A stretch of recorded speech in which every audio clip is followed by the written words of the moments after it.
Memphis Gamble Pavilion, home of the Huskies, where UConn looks to get back to their winning ways tonight against Memphis. Tip-off coming your way about a half hour from now. Top of the hour right here on SNY. As we welcome you, the UConn women's basketball pregame show. Gary Apple back alongside the Hall of Famer, Karen Walters. Always good to be with you, Karen.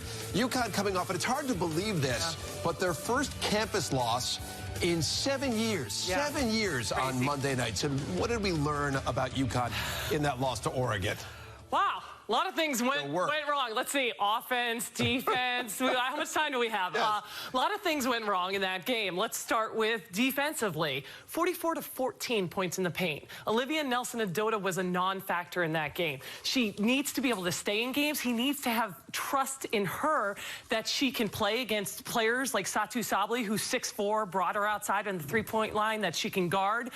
I take that back a little bit. She did some good things inside when she got the ball in there, but Gino's not sure of his flow and his rotation when she plays against players that are like that. They struggled defensively, offensively. They couldn't get in a flow. Crystal Dangerfield kept them in the game early, thank goodness.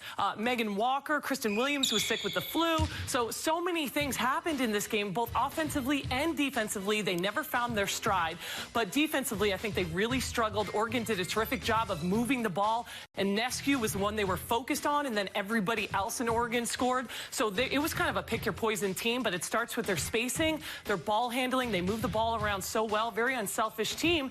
And UConn looked like Gino Auriemma in that picture when they were playing defense. Sometimes they were like, oh, do you have it? Are you there? They looked very confused on the defensive end. So a lot of struggles for them, and I think it was a wake-up call, and we'll see. I think, honestly, tonight, they're going to bounce back from this game. They have to be. They are embarrassed by this game. I would think so. Crystal Dangerfield said she is embarrassed by this game, and I have a feeling poor Memphis is going to get it tonight. Well, listening to some of the players speak at practice this week, they talked about the respect for the UConn program and not wanting what has been built throughout this amazing run since you were there and on forward, to in any way begin to crumble. And so I think there's a certain amount of responsibility that this group of players is feeling. Yeah, and we've talked about it before, like that, just knowing where you come from, right? This is championship stock. Crystal Dangerfield wanting to win a national championship before she leaves.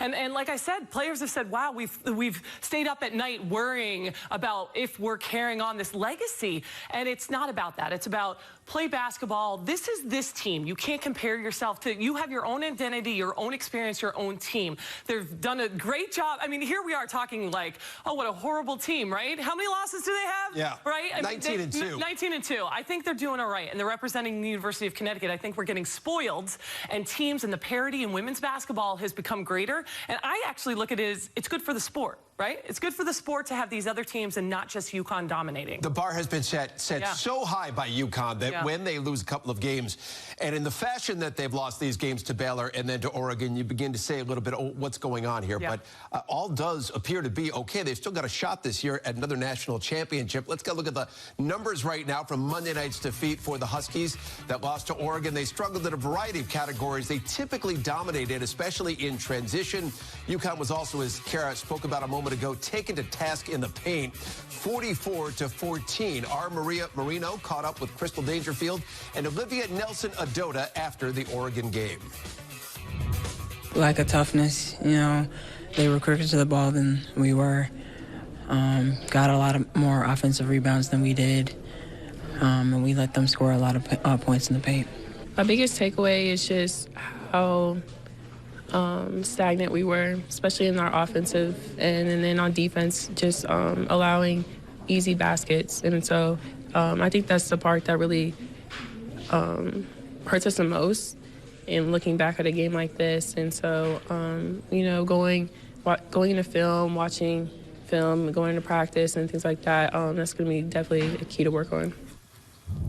All right, right now, Maria joins us from courtside at Gamble Pavilion in Stores. And Maria, the Huskies have had now a few days to process the defeat on Monday night. How do they plan on adjusting beginning tonight against Memphis?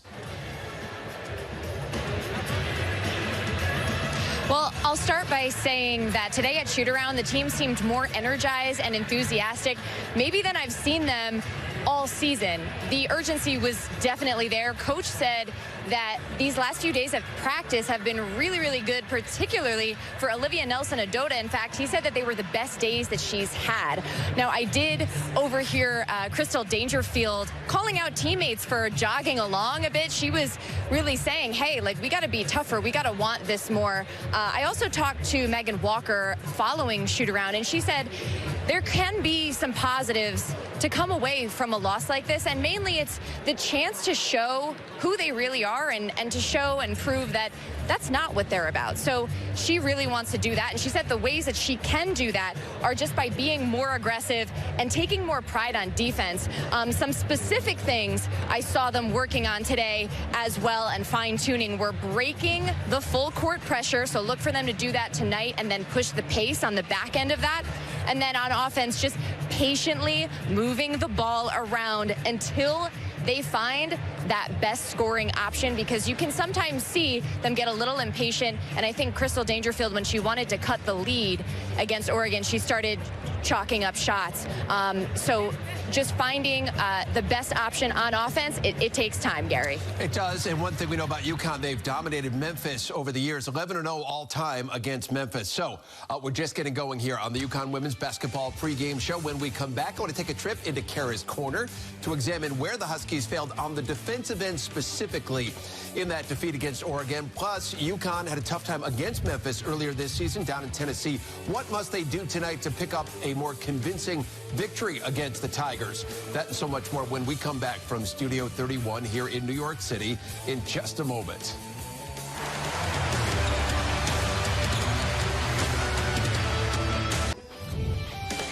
So we're about 20 minutes away now from game time as UConn and Olivia Nelson-Ododa getting set to take on Memphis. Olivia had 8 points, 6 rebounds, and 6 assists last time out in the Huskies' loss to Oregon. The Huskies did not shoot the ball very well on Monday. They struggled on the defensive end as well, especially compared to their season averages. And for more on where it all broke down on the defensive end, go to send it now to Kara. She is standing by in Kara's Corner. Kara.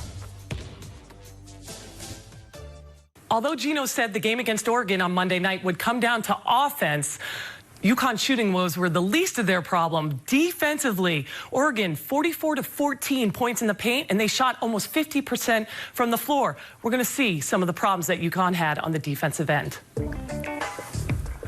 Starting off, Oregon comes to town. Sabrina Ionescu and company. The one thing that they do so well is spacing. You can see on the floor the way 1, 2, you have 3 all the way in the corner, 4 over here, 5. All this room in the middle is available. So they start with spacing, coming off screens with Ionescu. Everyone is so worried about her, and this is what happens. Not paying attention over here. Megan Walker's watching the play. Backdoor. Easy too. It starts with their spacing and their ball movement by Oregon. We talked all night about the screen and roll. Oregon does such a good job with that. Even in transition, they set the screen here, and Ionescu comes off. Nobody's watching. Hey, who's guarding this girl over here? They had a hard time communicating and figure out who was switching and who was staying. Here, again, you have some screens happening. A lot going on in here. A lot of UConn players back here. Crystal involved with that screen and roll. And what Oregon did is not 1 but 2 screens here. Crystal gets caught up on it. Aubrey comes to help. Nobody knows who's got who. We have all these UConn players. Anna Makarat staring in the post, watching for the easy 2. And those are the things that'll drive a coach crazy. The defense continues down the other end, and we can see here a lot of mismatches on the night because Olivia Nelson-Ododa could not stay in the game, whether it's foul trouble or mismatches. Now you have poor Crystal over here. She's working hard in the paint here, but she just can't get it done. All these things going on. Once again, Crystal, bless her heart, she's working her butt off, but that's a total mismatch for UConn in the post. And then here, all night long, we're going to stop and show you this. UConn is now in a 2-3 zone, okay? Oregon played 2-3 zone a lot of the night. Teams have played 2-3 zone against UConn a lot, and they have struggled with it. Oregon now comes out and says, UConn, we'll show you what to do against the 2-3 zone offensively. And what you do is you put a player right in the middle of a zone. That way, nobody communicates, spraces the floor, gets the ball there. Now you have opportunities. You have people here. You get opportunities for backdoor cuts because things have opened up in the lane. That middle cutter, great passing by Oregon. Backdoor was a problem all night long for the Huskies, and you just continue.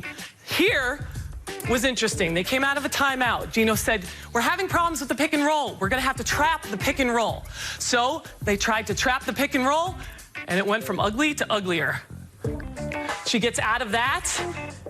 Ball movement again. Right to the lane, and this is the problem right here. Not happy. Gino Auriemma. That was indicative of the night and the way things went.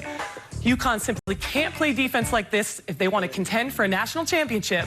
Hopefully, tonight, there'll be a much improved UConn team on the defensive end. Gary. All right, Kara, we thank you. When we come back here on our show, is UConn susceptible to a potential trap game tonight against Memphis? Why the Huskies cannot afford to set their sights on #1 South Carolina quite yet. That and so much more when we come back in just a moment.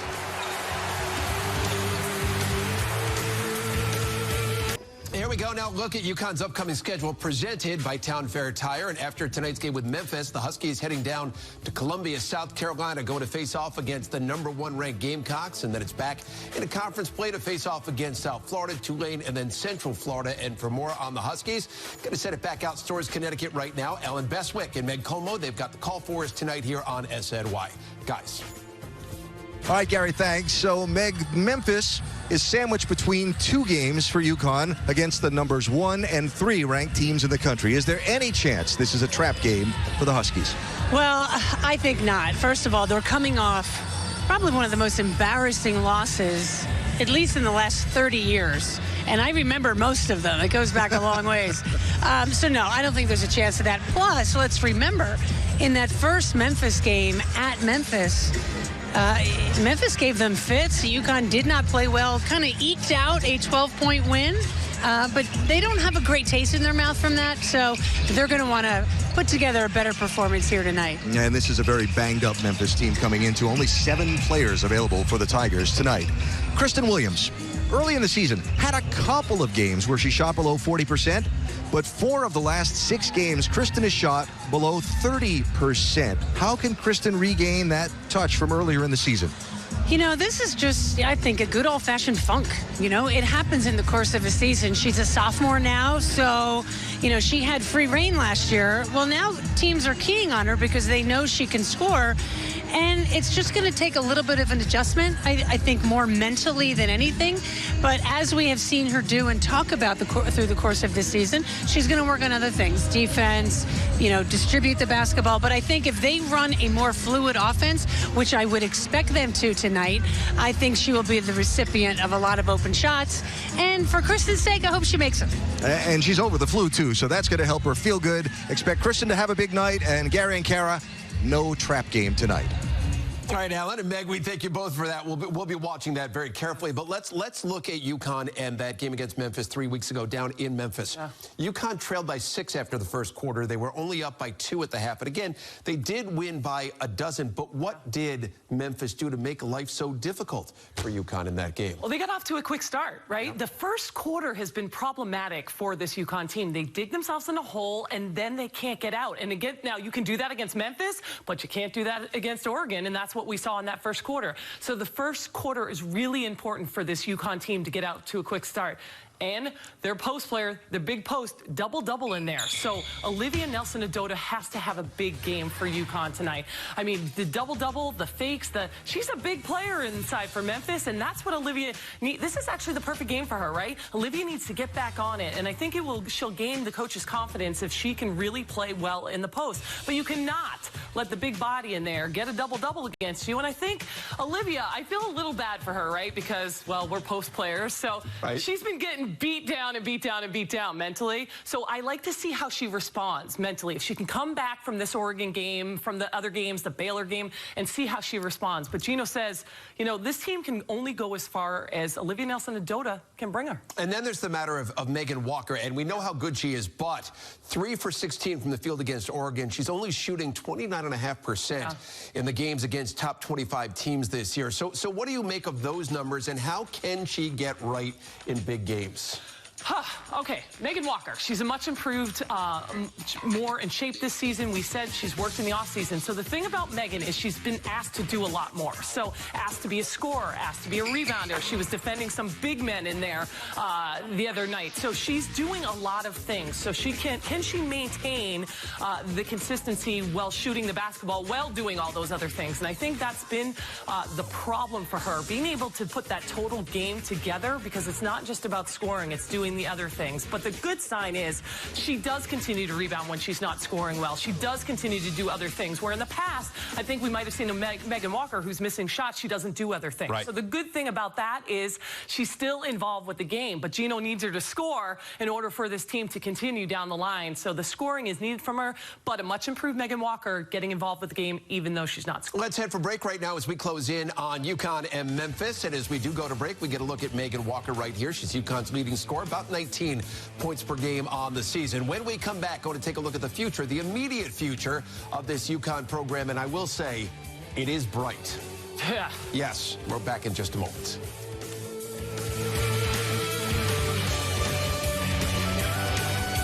This edition of the Gino Auriemma Show coming up tonight immediately following our post-game broadcast following the UConn-Memphis game here on SNY. Listen, Gino's been a terrific recruiter at UConn. He got you to commit to UConn instead of going to Stanford, right? You were on your way to the West Coast. I was. But how does he go about getting the players that fit his system? Well, and the thing is, I was actually surprised a little bit about that bite, because Gino will be the first to tell you it's not all about the best talent. It's the best complete player. He looks for attitude. He looks for chemistry. He likes the little things. It's not necessarily the person who scores 30 points. It's the person who can fit into his system that does the little things. Do you dive on loose balls? Is your body language good? Do you do the little things? Are you okay it not being all about you when you come to Connecticut? So the little things are really important when he is recruiting. So these players who come there are pretty special. They have to know what they're in for and be able to handle it and buy into the culture of UConn basketball, which is Gino yelling at you. And Olivia said the other day, you don't come here, you know, unless you know that there's potential that you're going to get in the Chateau de Bow Wow and get yelled at a lot. So that is just part of it. He looks for the player that can handle it, that is mentally tough and does the little things, as well as a good scorer. But I do have to tell you, Gary, on paper in '95, we didn't have the best talent, but we had the best chemistry and we played together like a team. It worked. Yeah, it's got to be that mix of talent and chemistry. By the way, have you seen video of Paige coming from Minnesota next year on the cover of Slam magazine? Yeah. I'm not sure they're ever going to lose another game. So we close in on game time in Storrs, Connecticut. UConn looking to go to 130-0 all-time in American Conference play. Anna Makarat and the Huskies getting set to go against the Memphis Tigers. We're back in a moment.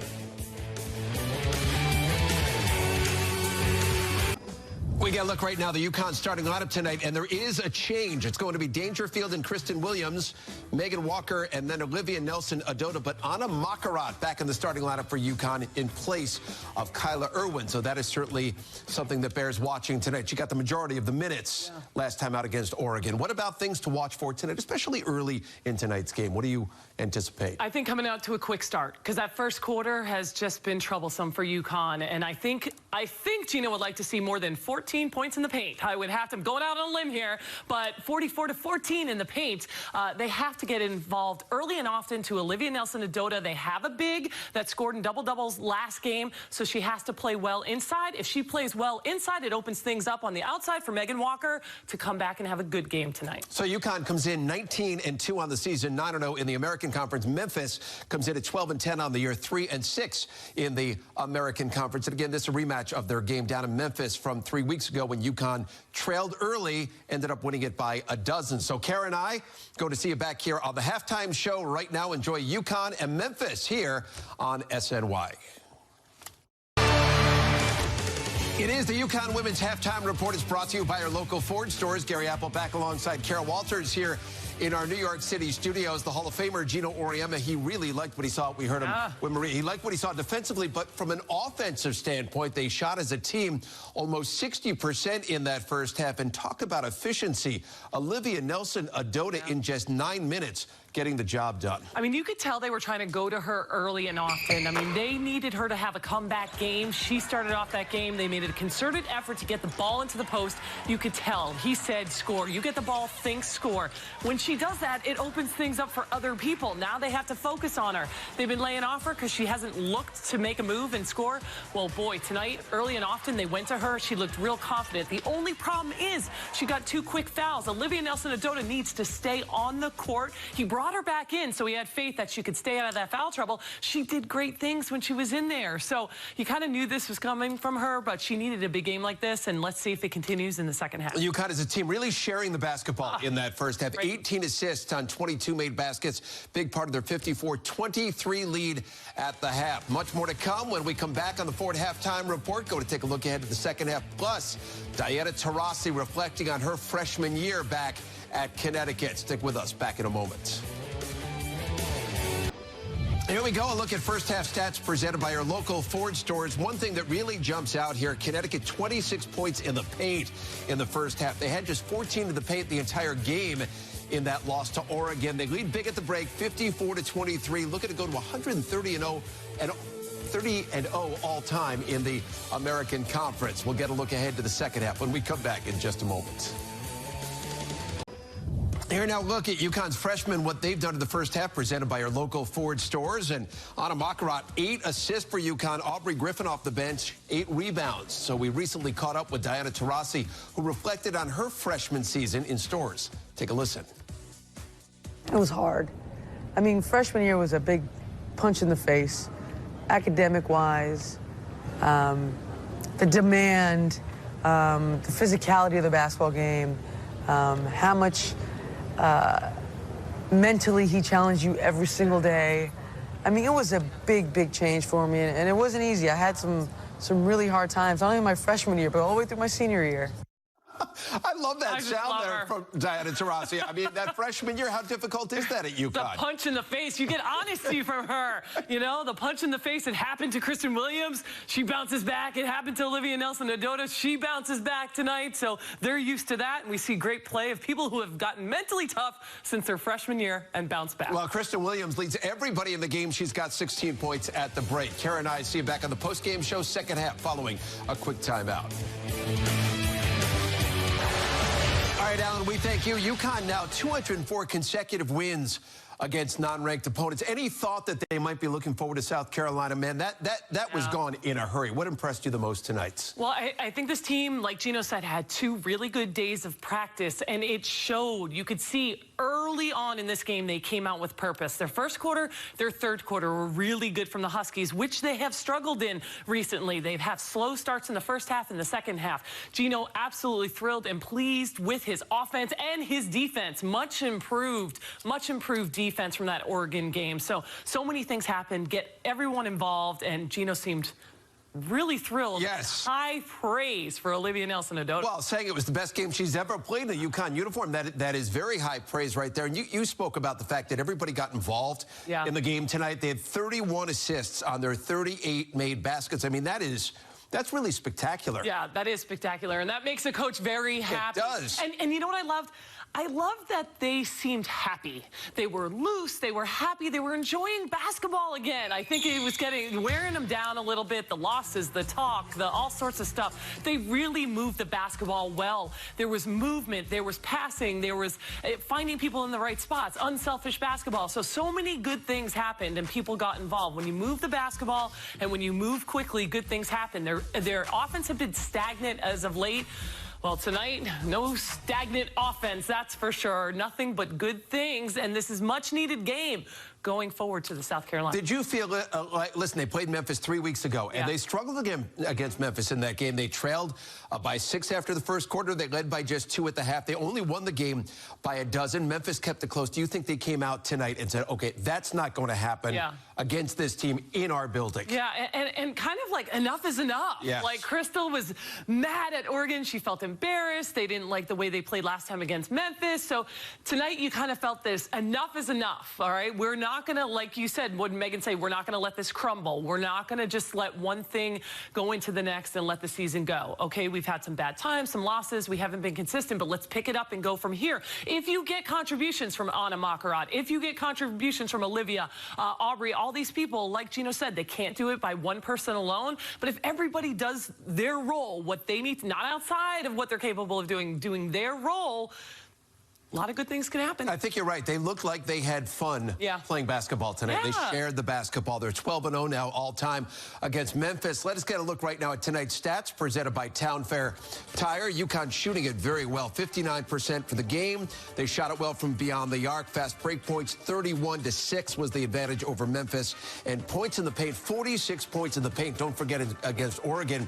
They had 14 total points in the paint, so a real different story tonight for UConn. As we head back to Gamble Pavilion right now, let's welcome back in Alan and Meg. And guys, Megan Walker, when you spoke about her during the course of the ball game, bounced back after what was a very tough night against Oregon. She had 26 and 11 rebounds. She was efficient tonight. I think that's the number one thing that Kara and I took out of her performance tonight. 11 of 17 from the floor. What really jumped out at you when it came to Megan and her ability to bounce back from a tough game on Monday night?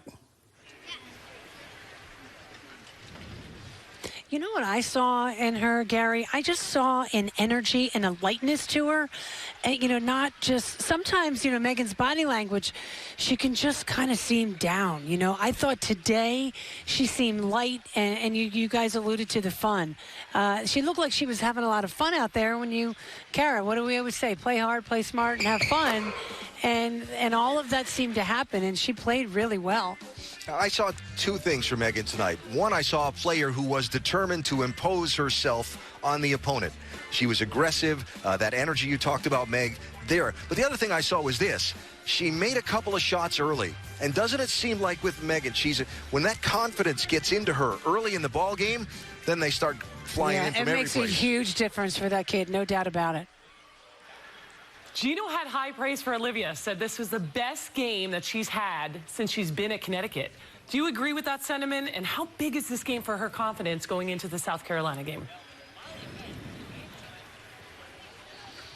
It's funny, Kara, the last time I've heard him talk like that, I think he was talking about you. You know, I thought she played terrific. There was an energy to Olivia as well, and there was a purpose that she played with in that low post. I thought it was the best game in terms of her patience, her footwork, and reading the defense and attacking the glass. And we talked about it a lot during the game. Yeah, and let's not forget, early in this ball game, Olivia picked up 2 quick fouls. And near the end of the first quarter, Gino left her in the ball game. And I'm sitting here thinking, okay, how's this going to play? Well, it didn't play badly. She still played aggressively. It didn't take any of the aggression out of the game, which is what you want to see from Olivia when it's working right. And she didn't foul out, obviously. She ended the game with, 3 fouls. So Not bad, yeah. From late in the first quarter, the entire rest of the game, aggressive and only 1 more foul. Yeah, and you know what? That shows maturity. And Gino has talked all season long that this team lacks maturity. Well, he's putting some trust in them and leaving them in there with a couple of fouls like he did with, who was it, Megan and Olivia early on? Yep, and Anna Makarat. Anna had 2 fouls, and it was Anna and Olivia. And you know what? That will breed some of that. That'll bring out some maturity because they stayed out there. They didn't commit that 3rd foul early, and they produced, and they're growing right in front of our eyes. Yeah, and it is a confidence builder, and that's a big difference as they move down the road here. And Alan and Meg, we thank you both very much. A terrific call once again for us tonight here on SNY. Let's continue on here on Olivia Nelson-Ododa. I was looking. She played just 18 minutes. 18 minutes, 19 points. 9 of 9 shooting, 7 rebounds, 4 assists, and 3 block shots. So I know the stats say, yes, her best game in a UConn uniform, but I think The eye test would also prove that. Yeah, I mean, it just a confidence. You could see that Gino said, give Olivia the ball. Like, even though he gets on Olivia, he still trusts her, and he wants the team to know, like, listen, I can get on Olivia, but I trust her. Give her the basketball. She needs the confidence going into the South Carolina game. She's a great player. She's just had this inconsistent up and down. It's hard banging in there in the post, especially when you have her body type. She's a little thinner, but she's done a great job. But this game is good for her. I like that she's looking to score. She's patient. I would like, and I said this to you when we were watching the game, I would like her to add a few more moves to her repertoire, maybe a hook shot, up and under, that sort of thing. But I like that she was patient and she looked confident, because when she thinks score, she's a much different player, and it opens things up for people on the outside. You have that inside-out game. That's when good things happen. Are you talking about the Kara Walters sweep across the lane? Yes, sky soft hook shot? Sky hook. Yes, the sky hook. Yeah, it's just not Maybe you could teach her that. Yeah, let's tell Chris Daly that. I'll be there to help at practice. Hey, what about Kristen Williams? Talk about a bounce-back game. We know Megan bounced back. So did Kristen Williams. She struggled 5 points against Oregon. Very different story tonight. She had 20. She knocked down 4 from beyond the arc, and I think that's important for her. I feel like with Kristen, she has to knock down the first one, and then she kind of takes this big sigh of relief. If she gets going early in the game, good things happen. So she knocks down the first one. Here we go. It's going to be lights out the whole game. But I just like that good shooters keep shooting. I mean, here's the kid who had the flu. Okay, she played with the flu in that Oregon game a couple games before. She is not feeling the greatest, but she bounced back mentally and physically in this game. Great scoring game for her. Had a lot of fun. Again, you see him having fun on the bench and all that sort of thing. But coming off the flu, I think she bounced back extremely well. But once she starts hitting shots, the confidence comes, the smiles come, and she relaxes. Call me crazy on this, but when I look at Kristen Williams, okay, you call me crazy anyway most of the time, but you know, they got out physical, I thought, by Oregon, and the same in the loss to Baylor. She's a strong person, right? If they're going to go deep and they're going to turn this around against some of the better teams in the country, they need to get more physical. And I think she's somebody who has the ability to get more physical with stronger teams. Yeah, I mean, that's just tough. Like Gino said, they need to be tough. And they feel like they got punched against Oregon. They never punched back. Even against Team USA, they were tough. They kind of punched back. Oregon, they were back on their heels and never did that. There are a lot of big teams, and there are a lot of guards having to play against post players, a lot of switching happening when Olivia's in foul trouble. So they've had to move people around, and people have had to guard people of all shapes and sizes. So if you can have a guard that's strong and can kind of hold their own in there, that's really helpful, because sometimes the guards here are guarding the bigs. So you need that physicality, that strength. You can't just play as a little guard. You have to play strong and big, because UConn needs all the help they can get, because they don't have a lot of big bodies down low. Before we get to break, let's hit on Anna Makarat for a moment. She had just 2 points in the game. She was 1 of 5 from the field, which isn't great, but we've spoken so many times about her IQ and the way she sees the floor and gets teammates involved. She had 11 assists in the game, and they were impressive assists. Very impressive. Now, here's a kid that I was dogging her in the Oregon game for not playing any defense. This girl does not like playing defense, but I gotta tell you, she loves to pass the basketball, very unselfish, knows where her player is going to, not just where they are. Very smart. She's played professionally, but yet she still is 18 and does stupid things like not play defense all the time. However, great passer. I like that she also feels comfortable taking the shot, even when she misses. So you're seeing parts of her game that are just really fun to watch. But basketball IQ, I don't think that's ever been in doubt from the first day. You and I have said she's a smart player. So when shots aren't falling, she's had to learn coming in here. It's not all about the shots. Do other things. Get rebounds. Be aggressive. Go to the board. Get other people open. So she's realizing, okay, I'll do that, and then my shot will fall. So she's maturing in the way that now we're seeing the real Anna Makarat. And as this season unfolds, and again, losses to Oregon and to Baylor, and you think, okay, maybe this team isn't going to get there this year, but if they continue to improve, right, some of the younger players, when we get to March, who knows? Who knows? I mean, that's why you play the games. That's why you play the games. It is fun that there's more parity. It's fun that there's no defined winner this year, and we'll see. I say it again, after this season, everybody can just go home. Right? Because with the recruiting class, UConn has coming in next year and the year after, and they've got a commitment for the year after that as well. And my daughters, I'm committing Your them. daughter, she's 6 feet tall. Good times are ahead. So, Karen and I just getting going here on the People's United Bank post-game show. UConn wins big, 94-55. We'll hear from the head coach, Gino Auriemma, his post-game address to the media. We'll have a one-on-one conversation with Olivia Nelson-Ododa, plus complete game highlights. Gino, relax. It was a big win tonight. Coming right back. Here we go. Complete game highlights. UConn and Memphis here on SNY tonight. UConn has not lost back-to-back games since 1993, and it was not about to happen tonight. Kristen Williams, Huskies had the lead 16-9. Final minute first quarter, Megan Walker going to miss. Scramble ends up in the hands here of Anna Makarat. Great touch pass inside. Cardinal rule, right? You don't get the rebound under the opposition's basket, but I like Anna Makarat with that quick tip pass. UConn had the lead by 16 after the first quarter. In the second quarter, the really good passing, seeing teammates, it continued. Giving up the good shot for the great shot, and you just see that unselfish Connecticut basketball. UConn had the lead by 24, and then moments later, that's Kristen Williams. The shooting slump is officially over. She had 16 of her 20 before the half. UConn led 39-17 at that point. Then Huskies bringing the heat on defense, and it turns into offense. And the spacing was so good, and that's what creates that defense to offense with good spacing. 54-23, UConn had the lead at the half, and the beat continued in that second half. Anna Makarat really did put on a passing clinic. It's just really unselfish. At first we thought Olivia was going to get called for that, but she gets her in the right place. Look at the sigh of relief. Olivia was like, was that on me? 72-28, UConn had the lead. Megan Walker dominating both inside and out. She grabs the rebound, puts it in off the glass for two. She had a double-double, 26 and 11 rebounds. Game was well in hand in that fourth quarter. And how about the game that Molly Bent had off the bench? Awesome. Just with confidence, stealing the ball, going down the other end. I think it was a career-high night for her. 10 points for her, 4 of 5 shooting. She played very, very well. UConn obliterates Memphis tonight. 94-55 is the final. So this stat is always amazing to me. UConn now 130-0 all-time since they joined the American Conference. They have never lost a game. This is their final year in the conference, going to rejoin the Big East next year. Big game for Olivia Nelson-Ododa. Moments ago, she visited with Maria Marino. Olivia, 9 of 9 from the floor tonight. What allowed you to finish at the rim?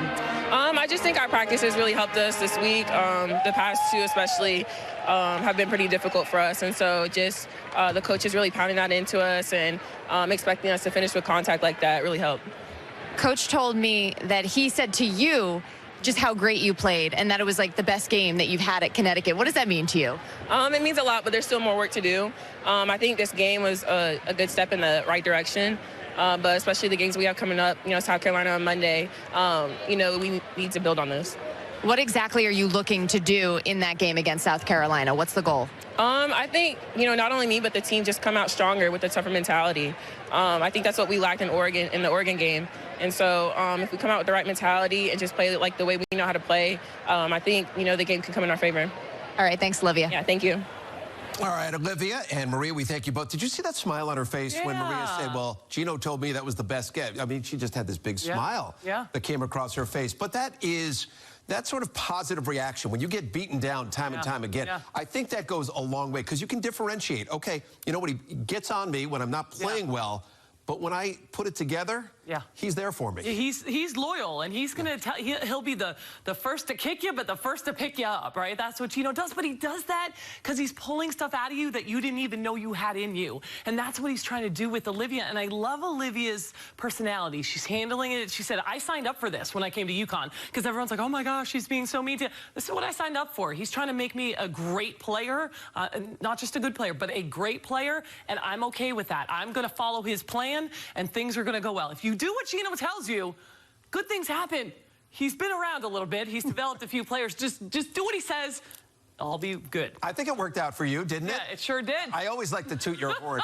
Thank you. National champion, Olympic gold medalist, WNBA champion. You listened to the head coach, right? Yeah. It worked out okay? A little bit.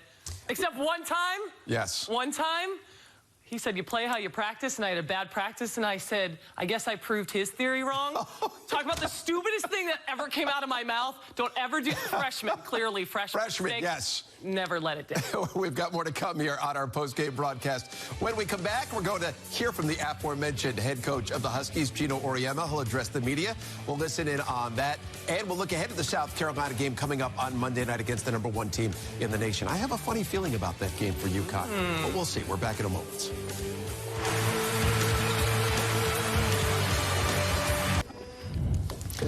Gary Apple back alongside Kara Walters, the former Player of the Year in college basketball. Here we go. Megan Walker, Player of the Game tonight. She had 26 and 11 rebounds and shot it very well from the floor. Here's Gino Auriemma, his postgame address to the media. We listen in right now. Guys are on the clock. You're on the clock. I'm not on the clock. You guys are on the clock. You're on the clock right now. When it's your turn, you better have your question ready. You're on the clock. We're ready. Alexa, start us off. So we've talked a lot about what Anna brings to the court, especially with her facilitating capabilities. We saw that today.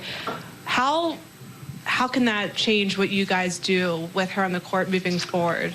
Well, you know, at the beginning of the season, it was hard because she wasn't part of our team.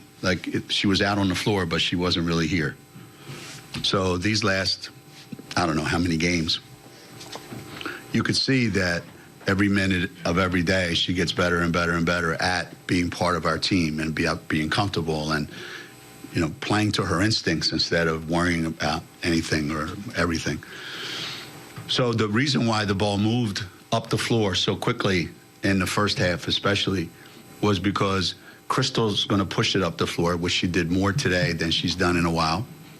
And then if we throw it Crystal and Kristen, now that's 2. And now all of a sudden Anna's looking up the floor and throwing. So now that's 3, and that just changes everything. Now instead of making you, you know, if this is the basketball court, you know, and you're coming down the court, but only you have 2 guys, you're here.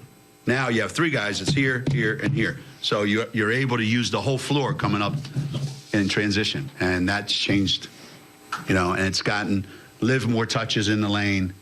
You know, it just has a you know, trickle-down effect. Not to take necessarily this performance and extrapolate long-term, but could you see maybe Anna running the point more consistently moving forward, whether or not that's this season or later? I mean, our best teams have either had one point guard who is at a whole nother level than anybody else in the country, and we've had a bunch of those, or we just spread it around. And that's not to say that, you know, Anna can't be the point guard or Crystal can't be the point guard. That our offense should be that we need playmakers out on the floor. The more times that Anna has the ball in her hands, the more times Crystal can become a scorer. The more times that she doesn't have to handle the ball, the less pressure to have to make plays. So yeah, I mean, I don't know if you know, there's a designation for what that is. It's just we need another playmaker out there, and I think she's a great playmaker. Anna is. We were talking about this a little bit yesterday about Anna starting. What was the reasoning behind that today, or was it something you were kind of thinking about yesterday and just? I just waited for somebody to tell me that she should start. So thank you for bringing that up. That's kind of how I make most of my decisions these days. You know, if some woman says you should do this, I go, all right, fine, I'm going to do it. You know, to be honest, that decision was made at some point during the game Monday night, where we realized that we couldn't get the ball moving enough, that we got stuck too many times, and that we were starting the game at a disadvantage, and when we kept starting games slow, and we needed to speed up the offense a little bit. And so at some point during that game, we kind of said, yeah, this experiment at this point is over, and we need to go back to the way we started at the beginning of the season. Looking elsewhere, Olivia really struggled with that Memphis kid last month down in Memphis. Yeah. What did you see from her tonight that turned it around for her and in part for your team too? Those of you that follow our team, you know, you've been around enough to know Liv is one of the most horrendous practice players I've ever had in the history of our program. Why is that? I don't know. She just is. And part of it, the main reason for that is the minute in practice something doesn't go her way, she shuts down because she gets mad at herself. She gets frustrated. Okay. So, the game was Monday night, right? We had off Tuesday. Today's Friday. Wednesday and Thursday and today's shoot-around were the 3 best days Liv has ever had at Connecticut at practice. And that's why it showed tonight in the game. Carol, I don't know where you are in Cyberland. You're probably watching this, or you're still down at the studio, wherever you are. But I remember Carol Walters one day when I said, you know, eventually you play in games the way you do your practice routine every single day. And then she had like 30 one time, and she practiced horrible the whole week. And she actually said something to me like, guess I proved you wrong. Wow. You don't want to know what happened to Carrie after that. Confidence-wise. So big guys, the moral of the story is big guys think they don't have to practice great in order to play great. And that's not true, as Liv found out. Well, here we are back in Cyberland, and we want to know what did happen after that. Carol Walters, Gino said you don't want to know, but we've got the person here to tell us what happened after that. So how funny is it, right? That fantastic. I mentioned that story to you, and then Gino says it. And he remembers that clear as the fact that yesterday. he remembers that, I was hoping he forgot that by now.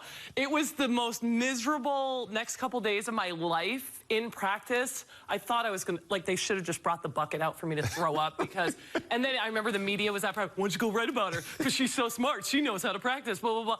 I will never forget that as long as I live. Stupidest thing, don't ever open your mouth as a freshman. That was, I can't even believe he remembers that. That is fantastic. And the fact that we spoke about it just a few minutes ago. And then I had no idea he would remember that and talk about it. But that is awesome. The moral of the story, like he says, big girls, we have to practice hard, Olivia. So it pays off eventually. Don't worry about it. There we go. When we come back here on our post-game broadcast, go to take a look ahead to Monday night's game against #1 South Carolina down in Columbia, South Carolina. Plus, we'll have the sights and sounds of UConn's big win tonight over Memphis. Here we are. We're in Cyberland, television land, coming at you through the television screen. We're back in a moment. Drive of the game tonight is presented by Subaru. Anna Makarat was spectacular. 11 assists in the game. That one right there to Olivia Nelson-Adota. UConn rolling past Memphis 94-55. 31 team assists for the Huskies as they rolled big time to go on the season to 20-2 and 10-0 in the American Conference. We get a look right now. UConn's upcoming schedule. #1 South Carolina up next. That's on Monday down in South Carolina. Then the Huskies get 6 days off before they face off against South Florida. That's followed by Tulane and Central Florida and Cincinnati. Don't forget, you can catch UConn's next game on SNY Sunday. Huskies going to take on South Florida in Orlando. That's a week from Sunday. So let's talk about the South Carolina game. They're #1 in the AP poll. They're 21-1 on the season. Only loss coming to Indiana, which is a little bit odd. Yeah. But what do you make of this? UConn's never lost, by the way, to South Carolina. Yes, and I think they're hungry, and Dawn Staley and company are ready. This is one of Dawn Staley's best offensive teams. They have a lot of weapons. They're playing great defense as well. That's leading to their offense. They have big. Aliyah Boston is the freshman on their team, 6'5". So they have big, they have shooters, they have all sorts of things. And the thing that I think these teams, honestly, let's be real, they're in the SEC. They have 3 more games against ranked opponents because that's what their conference is like. Just like the Pac-12 with Oregon, these teams have the advantage of playing in really good conferences. So they're playing a lot of good games every day, unlike UConn. But I think because UConn just had a big game against Oregon, maybe now they're kind of in that mode of like big game day. So it should be interesting how they respond coming off. But I know Dawn Staley, played with her. She was my point guard on the Olympic team. excellent coach. She really is kind of foaming at the mouth to get this. I would think so, but think about this for UConn for a moment. They've played Baylor, right? They've played Tennessee. They've played the national team. They've played Oregon. So they've played tough games in recent days. I just have a funny feeling about Monday night's game. I think they could shock some people going down there into South Carolina. It's going to be tough down there, no question about it, but it will be interesting. And so UConn gets the victory once again tonight, 94-55. Again, that game is coming up on Monday. The Gino Auriemma Show is coming up in about 45 seconds here on SNY. Always great to be with you. You might want to get with Gino. You might want to text him. Let him know you're here. On the way out the door, sights and sounds of UConn's win tonight over Memphis. So long.